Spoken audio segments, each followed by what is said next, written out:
السلام علیکم ورحمۃ اللہ وبرکاتہ۔ نحمدہ ونصلی علی رسولہ الکریم، اما بعد فاعوذ باللہ من الشیطان الرجیم، بسم اللہ الرحمن الرحیم۔ سامعین کرام اور ناظرین، جیسا کہ گفتگو چل رہی تھی، سیدنا حضرت عبداللہ بن مسعود رضی اللہ تعالیٰ عنہ کی زندگی پر، یہ جلیل القدر صحابی، یہ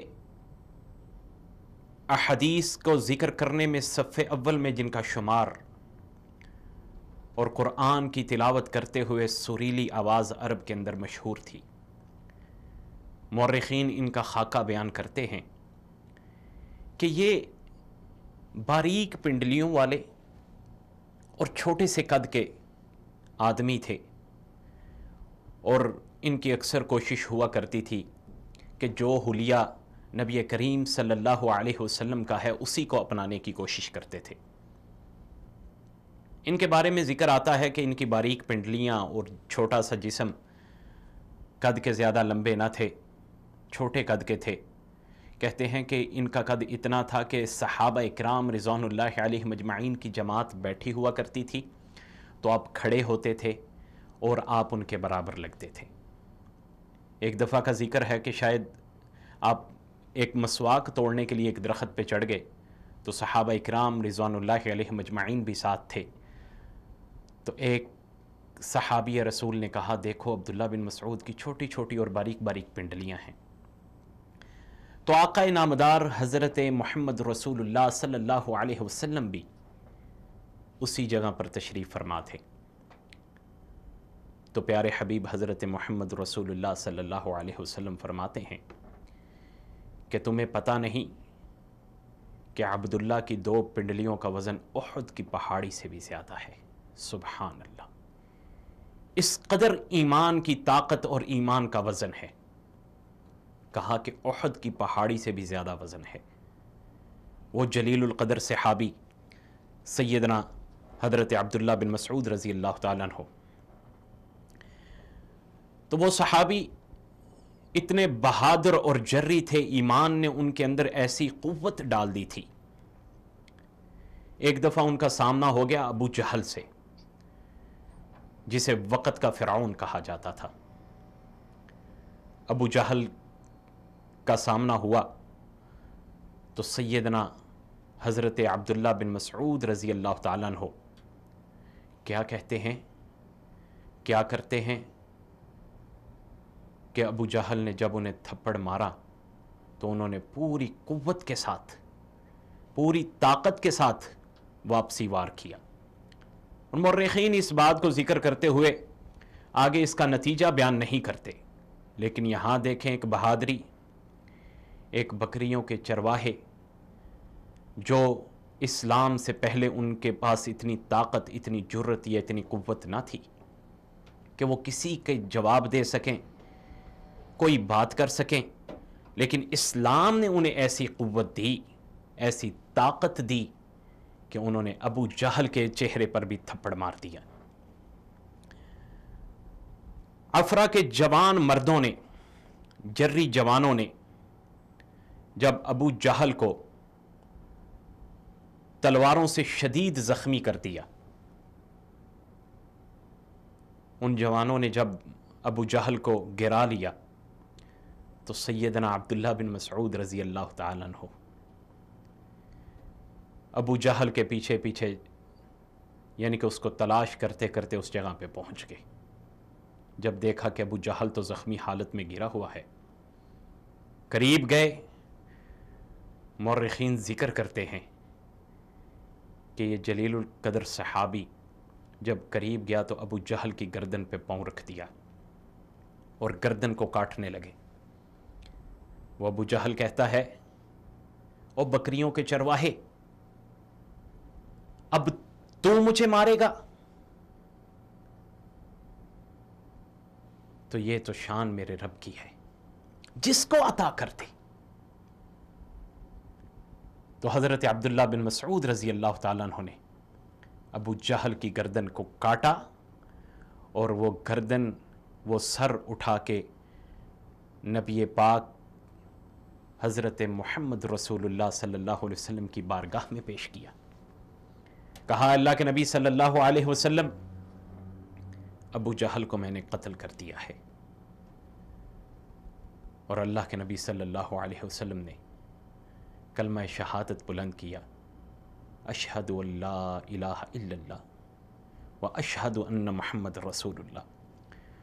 وہ عبداللہ بن مسعود رضی اللہ تعالیٰ عنہ، جن کو کہا جاتا ہے کہ اللہ کے نبی صلی اللہ علیہ وسلم کے خاص خادم تھے، یعنی کہ ایک ہوتے ہیں کہ بہت قریبی خادم، بہت قریبی تعلق والے، کہا کہ پیارے حبیب حضرت محمد رسول اللہ صلی اللہ علیہ وآلہ وسلم کے قریبی خادموں میں تھے، بلکہ وہ دو ناموں سے مشہور تھے کہ صاحب السواک اور صاحب الوساد، یعنی کہ مسواک سنبھالنے والے اور تکیہ سنبھالنے والے، یعنی کہ آپ صلی اللہ علیہ وسلم کی خدمت میں دن رات لگے رہتے تھے، آپ کی مسواک تک سنبھالتے تھے، آپ کے جوتے تک سنبھالتے تھے، آپ کے تکیہ تک سنبھالتے تھے۔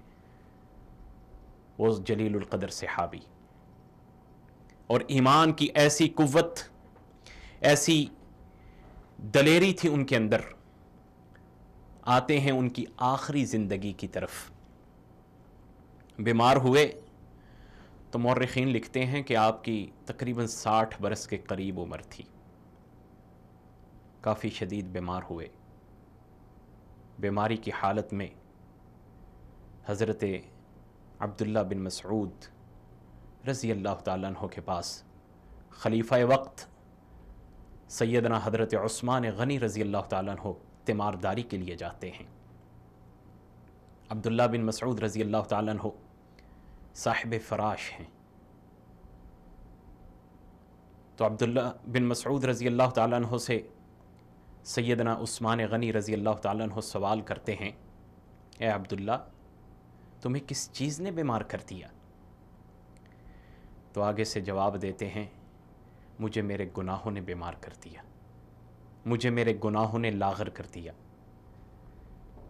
اتنا اپنی عبادات کا خیال رکھنے والے، نوافل کا خیال رکھنے والے، روزوں کا خیال رکھنے والے، معاملات کا خیال رکھنے والے، زبان سے الفاظ نکلتے ہیں کہ مجھے میرے گناہوں نے بیمار کر دیا۔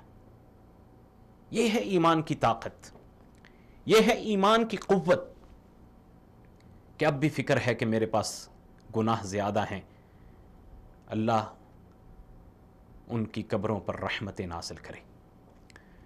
کہا کہ مجھے میرے بیمار ہونے کی وجہ جو نظر آتی ہے وہ میرے گناہ ہیں، اور کہا کہ کسی طبیب کو میں حکم نہ دے دوں؟ حضرت عثمان کہتے ہیں کہ تمہارا علاج کرے، تمہاری یہ صحت کا خیال کرے، کسی طبیب کی ڈیوٹی نہ لگا دوں، اسے بیت المال سے وظیفہ نہ دوں؟ کیونکہ عبداللہ بن مسعود رضی اللہ تعالیٰ عنہ نے 2 سال پہلے سے بیت المال سے وظیفہ لینا چھوڑ دیا تھا۔ کہا نہیں، مجھے نہیں ضرورت بیت المال سے، آپ کسی کو پیسے دے کر مجھ پہ مقرر کریں۔ تو سیدنا حضرت عثمان غنی رضی اللہ تعالیٰ عنہ تیسری بات کرتے ہیں، آج ہم اپنے بچوں کو دین کی تعلیم سے اس قدر دور لے گئے ہیں، پھر کہتے ہیں کہ ہماری آنے والی نسلیں گمراہ ہو چکی ہیں، آنے والی نسلیں برباد ہو چکی ہیں، ہم اس قدر دور لے گئے ہیں، تو پھر یہی نتیجہ نکلے گا۔ تیسرا سوال بڑا اہم، کہا کہ تمہاری بیٹیاں ہی بیٹیاں ہیں، اگر تم کہتے ہو تو ان کا بیت المال سے وظیفہ مقرر کر دو۔ تو سیدنا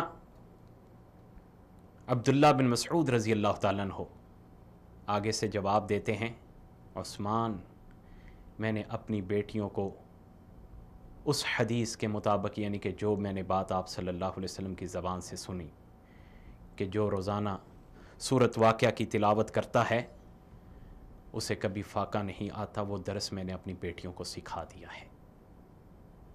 تو انشاءاللہ انہیں فقر کی محتاجی کی کوئی تکلیف نہیں ہوگی.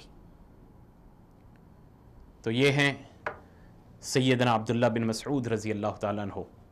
سامعین کرام، یہ پروگرام کا سلسلہ چلتا رہے گا.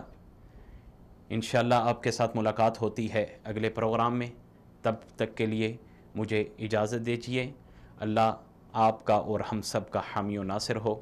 فی امان اللہ.